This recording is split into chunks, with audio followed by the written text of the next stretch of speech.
On the eve of the Beijing Winter Olympics, House Speaker Nancy Pelosi, joined by witnesses, shed light on the egregious human rights abuses going on in China.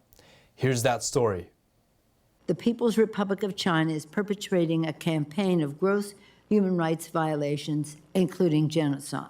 During a congressional hearing, Pelosi listed the horrific human rights abuses taking place at the hands of the Chinese communist regime. Yet the Chinese government works desperately to cover up their abuses, rewriting history and projecting a very different image to the world.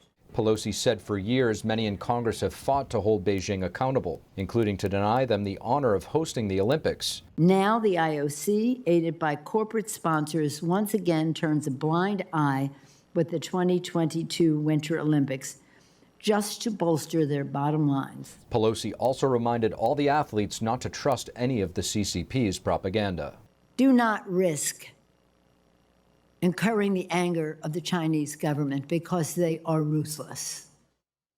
A number of students on the West Coast have refused to wear masks. Some say they are following the example of California's governor after his maskless photo was published from the NFC championship game. Some students in California have had enough of wearing masks. My entire class has been forced to sit outside because I am refusing to wear a mask. This student said on Tuesday that she just wants to learn at school with the other students. But this is what happens when you stand up for your rights. This comes after government officials were seen in controversial photos at the NFC championship game. I went to school knowing that I would not put on a mask after recent events that happened where political figures were seen indoors not wearing masks, taking pictures, the same political figures that mandate that other people wear masks. According to parent-based organization Let Them Breathe, the honor student says he will not return to his school until things change. NBC San Diego reported that at least 3 students have been sent home. They say they were influenced by the governor. Students at a school district in Central California's Oakdale also refused to wear masks. They were sent to the gym. On Sunday, Governor Gavin Newsom posed maskless with former basketball player Magic Johnson. San Francisco Mayor London Breed and Los Angeles Mayor Eric Garcetti were also present. Newsom responded saying he had his mask on the rest of the time except for a drink of water. Currently, the state's indoor public mask mandate is set to expire on February 15th. David Lamb, NTD News, California. A classified satellite for the U.S. National Reconnaissance Office was launched into space from California on Wednesday. The NROL-87 satellite lifted off from Vandenberg Space Force Base aboard a 2-stage SpaceX Falcon 9 rocket. Liftoff of L-87. Go Falcon, go, go. The launch was webcast until the first stage completed its burn and separated from the second stage. Under NRO rules, media coverage of the flight to orbit had to end at that point. The Falcon's first stage flew back to the seaside base near Los Angeles and landed so that it can be reused in a future mission. Central Coast residents were advised to expect sonic booms as the booster returned. The satellite's launch was one of the 3 awarded by the Air Force to SpaceX in 2019 for a combined price of $297 million. The NRO is the government agency in charge of developing, building, launching, and maintaining U.S. satellites. They are used to provide intelligence data to policymakers, the intelligence community, and the Defense Department.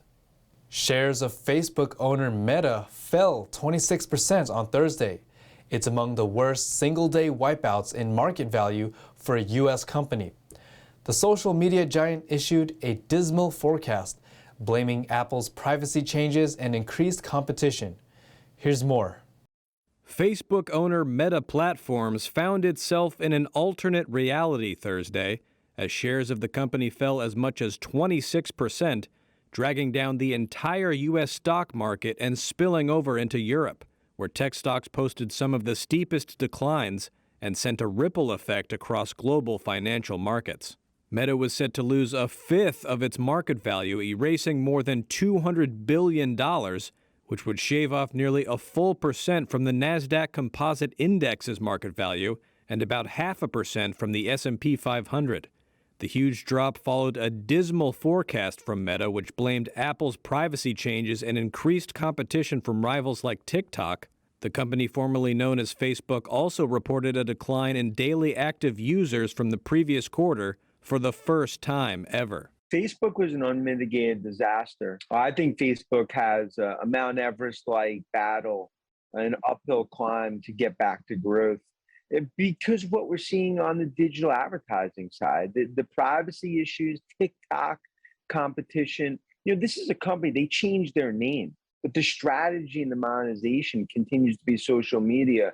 And this was the dark days in terms of what we saw from the quarter. The so-called FANG stocks, including Facebook, Amazon, Apple, Netflix, and Google's Alphabet, has seen around $400 billion in market value disappear in the opening weeks of this year, as investors expect policy tightening from the Federal Reserve to erode the industry's sky-high valuations. The disappointment over Meta's earnings and subsequent stock drop called to mind the bursting tech bubble of 2000.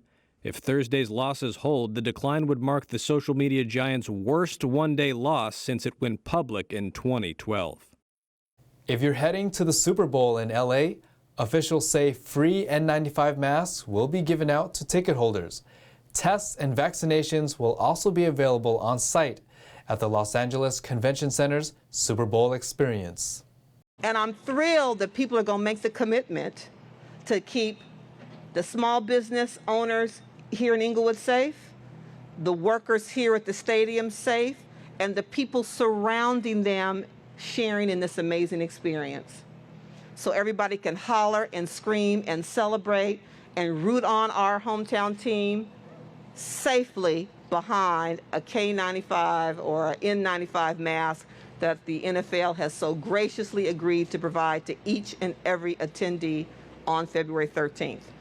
A managing partner for the stadium says fans need to keep their masks on, unless actively eating or drinking. He added that staff will look out for people not complying. The news comes after Los Angeles Mayor Eric Garcetti was seen at last Sunday's playoff game without a mask. He addressed the controversy afterward, saying he only takes off his mask for photographs. The hometown Los Angeles Rams play the Cincinnati Bengals at Super Bowl 56. The game is set for SoFi Stadium in the Los Angeles suburb of Inglewood. With the Super Bowl right around the corner, fans are finding some of the highest ticket prices in the game's history. Several factors have led to the all-time high in prices. Tickets for Super Bowl 56 are selling for the highest prices in the history of the game. Data from sites like SeatGeek and StubHub say average prices are about $10,000 per ticket. The lowest is around $7,000, and the highest about $65,000. For many Americans, Super Bowl 54 was the final memory of normalcy before the CCP virus, also known as COVID-19, came to the United States.